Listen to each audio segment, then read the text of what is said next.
నా పేరు వీరాంజనేయులు, రాష్ట్ర కాపునాడు అధ్యక్షుడు, సంఘం అధ్యక్షుడు. సార్, ఇప్పుడున్న ప్రభుత్వ పాలన ఎలా ఉంది? రాబోయే ప్రభుత్వం ఏదైతే బాగుంటుంది అంటారా? 14 ఏళ్ళ చంద్రబాబు ప్రభుత్వం కంటే తమ్మింద జరిగిన మామూలుగా ప్రభుత్వాల కంటే బ్రహ్మాండంగా ఉంది. మంచి వ్యక్తి వస్తాడని కూడా మేము కళ్ళు అనుకునేది. ప్రజల పాలిట దేవుడు. సో ఇప్పుడున్న నవరత్న పథకాలు అన్ని పేద ప్రజలకు అందుతున్నాయంటారా? పూర్తిగా అందుతున్నాయి. వాలంటరీ వ్యవస్థ ద్వారా సరైన న్యాయం కూడా జరుగుతుంది. అటు నుంచి 3 పార్టీలు కలిసి వస్తున్నాయి, జనసేన, బీజేపీ, తెలుగుదేశం. మీ అభిప్రాయం సార్? ఒక వ్యక్తి పైన 3 పార్టీలు పోటీ చేస్తానంటే ఈయన ఎంత బలవంతుడో మీరే ఆలోచించాలి. ఓకే. సో ఇప్పుడు మంగళగిరిలో లోకేష్ గారు గెలుస్తారంటారా? మంగళగిరి గారిలో లోకేష్ ఎట్లా గెలుస్తాడండి? గెలిచే ఆస్కారమే లేదు.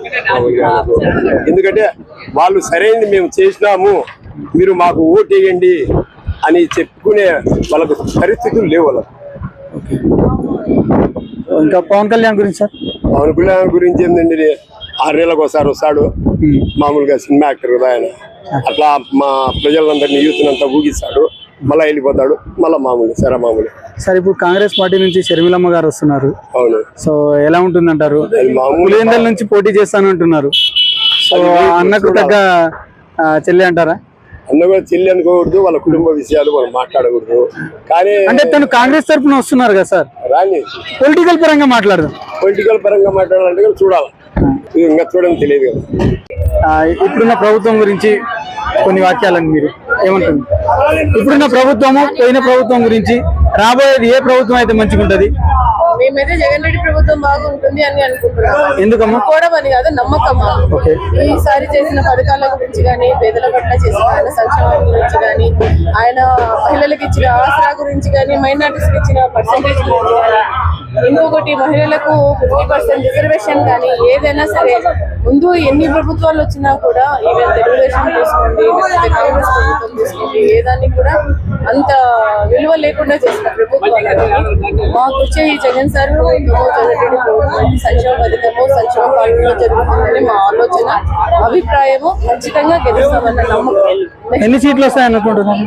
అది మనం చెప్పలేము. మీ అంచనా? 175 అని మా లీడర్ అంటే. మేడం, దానిపై మీ స్పందన? నమస్కారం అమ్మా, మీ పేరమ్మా? భారతి. ఇప్పుడున్న ప్రభుత్వము, గత ప్రభుత్వం, వచ్చేది ఏ ప్రభుత్వం అయితే బాగుంటుందని చెప్పి? మళ్ళీ వైఎస్ఆర్సీపీ వస్తుందని జగన్ రెడ్డి మాత్రం సీఎం అవుతాడు. ఎందుకనమ్మా? జగన్ సింగిల్ గా వస్తాడు. ప్రజలకు అనుకునే చేశారు.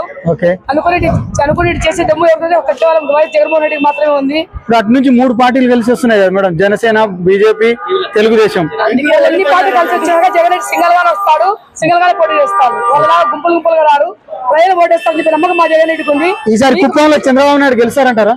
కుప్పంలో డౌట్ చంద్రబాబు నాయుడు. మంగళగిరిలో లోకేష్ నాయుడు గెలుస్తారంటారా? ఏం లేదు, పార్టీలు కూడా రావండి.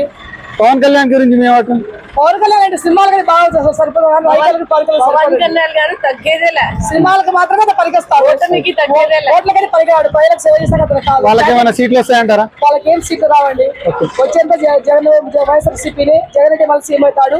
175 అనేది మేము చూపిస్తాం. ప్రజలందరూ అదే దిశగా ఉన్నారు. ఇప్పుడున్న పథకాలన్నీ జనాల్లోకి వెళ్తున్నాయి అంటారా? పేద ప్రజలు లబ్ధి పొందుతున్నారంటారా? అర్హులైన ప్రజలకు అందుతున్నాయి. జగన్మోహన్ రెడ్డి చేసే పథకాలు ప్రజలకు అందుతున్నాయి. అందుకే మళ్ళీ మా జగన్ రెడ్డి మీ కుటుంబానికి లబ్ధి చెందింటేనే మాకు మళ్ళీ ఓటు వేయండి అని చెప్పి అడిగే సత్తా కేవలం జగన్మోహన్ రెడ్డి గారికి ఉంది. అలాగే అడుగుతున్నారు, అలాగే ప్రజలకు తీసుకెళ్తున్నాడు. Please subscribe .news.